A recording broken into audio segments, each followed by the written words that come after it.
You get used to this. Losses pile up. Another season fades into the background. But it's not like you ever thought it'd be anything more. 17 years until this past season. Faint moments of hope, constantly beaten down by the reality of the game. So you protect yourself. You stop expecting anything. You move on. You think about the past more than the future. It becomes a cloak, a piece of armor. Because if you don't care, you can't be disappointed. So yeah, you get used to this. There's a certain brevity within all Pistons fans. No theatrics or illusions. Just the long, drawn-out silence of a rebuild. So what changed? What does it take for a city to feel something again? To move past the hurt, the lost years, the forgotten promises? It starts with one game, one moment, one player, a presence so undeniable, so electric, that Detroit can't help but care again, can't help but hope that maybe, just maybe, this is the start of something real.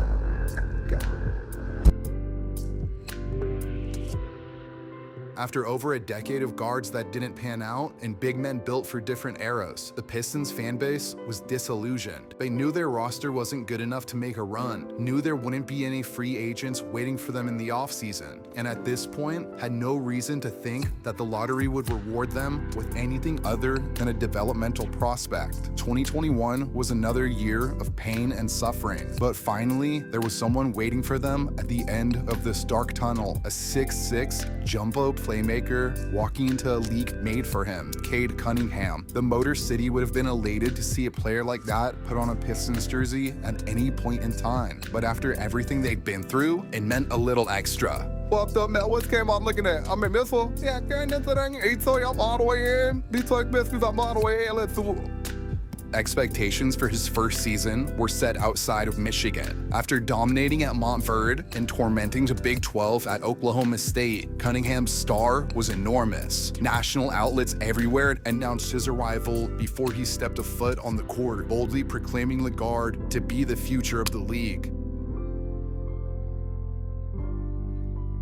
When you go back to high school at Montverde, he was the best player on one of the best high school teams we've ever seen. U19 national team, wins a gold medal, averages almost a triple-double per 40 minutes, alongside Jalen Green, alongside Evan Mobley, alongside Tyrese Halliburton, was one of the best players on the floor. Then he drives Oklahoma State, a very mediocre Oklahoma State team, to the NCAA tournament. He beats Baylor. He puts 40 on Oklahoma. So I think he has a Luka Doncic type of upside as a 6'8" waymaker who can make step backs, who can play pick and roll. You can use him off the ball. To me, there's no downside to Cade Cunningham.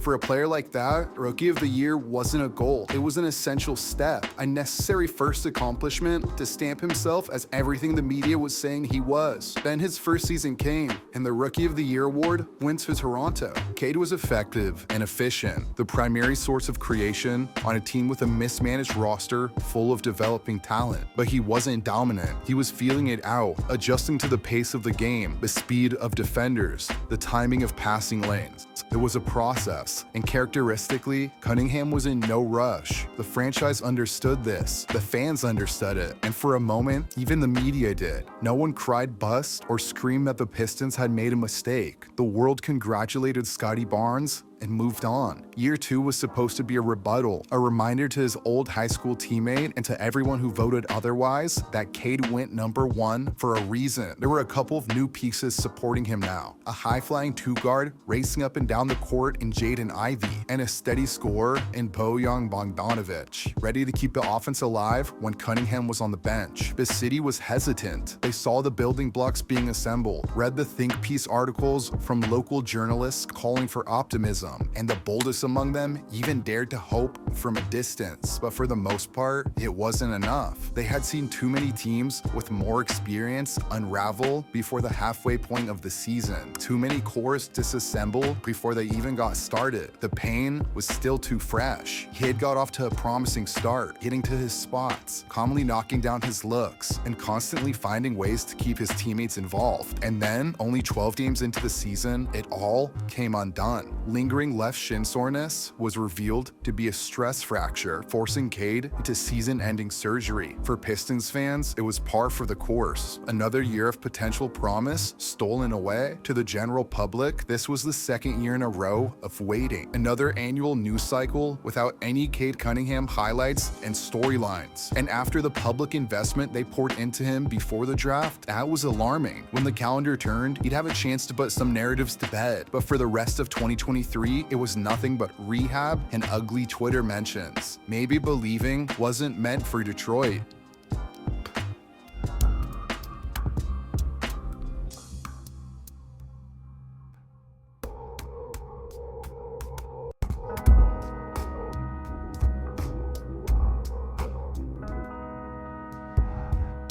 There were some small victories in the offseason. They found Asar Thompson in the draft. Jaden Ivey looked ready to step into a larger role, and the front office convinced Monty Williams to accept the head coaching position after his illustrious tenure with the Suns came to a close. After 3 games, Detroit was 2-1. Cade had scored over 25 points in 2 of those games, and that one loss came by a single point. Look, it wasn't much, but for a fan base numbed by years of losing, it felt like progress. Then, the losing streak erased it all. By 10 straight losses, hope had vanished. By 20, it spiraled into full-blown anguish, and it didn't stop there. The 25th loss put Detroit on the precipice of breaking the kind of record no one wants to be associated with, and forced Cade Cunningham to answer another series of deflating questions. Yeah, we're not 2-26 bad. You know what I mean? Like, no way. Oh, we did that. Oh. You could hear the exhaustion in his voice, see the frustration in his eyes. This was a player who barely knew what losing felt like. A generational talent stamped for NBA greatness before he could even drive. He had improved, taking his game as a scorer and playmaker to new heights in his 3rd season, and none of it seemed to make any difference. He was just a former #1 overall pick, leading the laughingstock of the league into arenas across the country. Even after his impassioned rant, the losing streak would go on for 3 more games, handing the Pistons the record for the most consecutive losses in a single season. Disaster was an understatement. They struggled offensively, fell flat on their face defensively, and regressed under a coach who didn't look like he wanted to be there. Another year of losses. Deja vu, a cruel joke in bold lettering. It was a year dedicated to misery and repetition, hammering every Detroit basketball fan with painfully familiar messages. By now, the footage of their last great team was visibly dated, shot on cameras that couldn't compete with today's cell phones. The kids held on to stories passed down by their parents. And after years of watching, waiting for someone and some team to bring back the glory days, they felt like they were permanently out of reach. No matter how hard I try.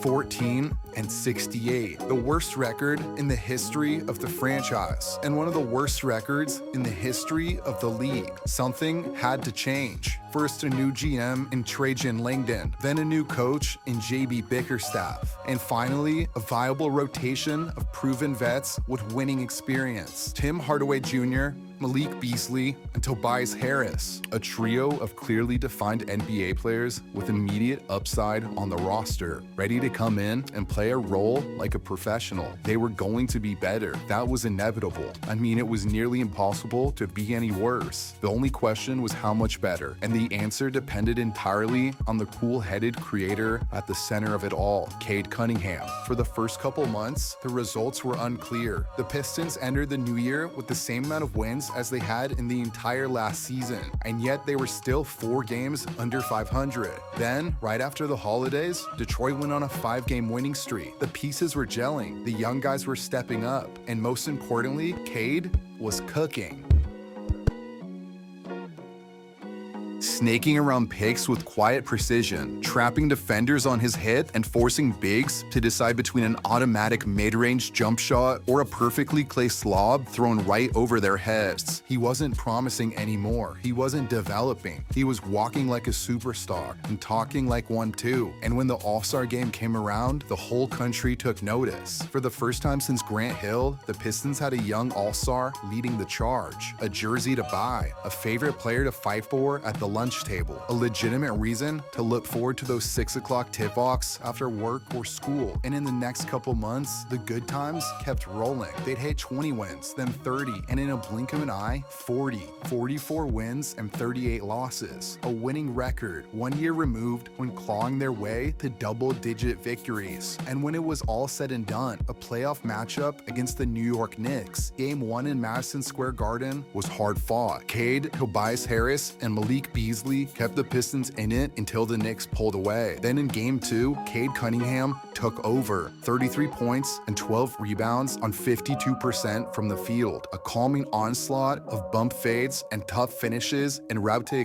huge upset in New York City. Back in Michigan, the whole state was buzzing. It felt like a dream, an untranslatable feeling sweeping through every neighborhood and apartment complex for miles. It was more than just a game 2. It was what the game meant, the binding stamp of a defining cultural shift. The first playoff win in 17 years. The budding resurgence of a team stuck in the rebuild for years. The beginning of the future they had nearly given up on. Game 3 was an event, a playoff game back in Detroit, a packed house with exciting conversations echoing off every wall in the building, until they all came to a swift hush. The lights dimmed, 2 pillars of fire erupted out of the shot clocks, and every person in the building held their breath as John Mason took the mic to deliver a booming intro for a stoic superstar. It had been a long time coming, longer than any fan base should have to endure, but Detroit basketball was back. As the series went on, the Pistons never backed down. Cade continued powering the offense without a single hitch. Asar Thompson took on whatever assignment Bickerstaff handed him and defended with every ounce of effort he could summon. The vets kept on producing, setting the tone in the huddle and knocking down the open looks that came their way. Sadly, it just wasn't enough. Jalen Brunson played like a man possessed, and Karl Anthony Towns reminded the world how talented he was. The season ended in Game 6 after a torrid fourth quarter from both teams. A somber finale to an electrifying season. Just like that, it was over. A first-round exit to follow up a historic one-year comeback. You might assume the fans left the building dejected, but in Detroit, they walked back to their cars with their heads held high. Even if they weren't ready yet, that was enough for them to believe that one day they would be.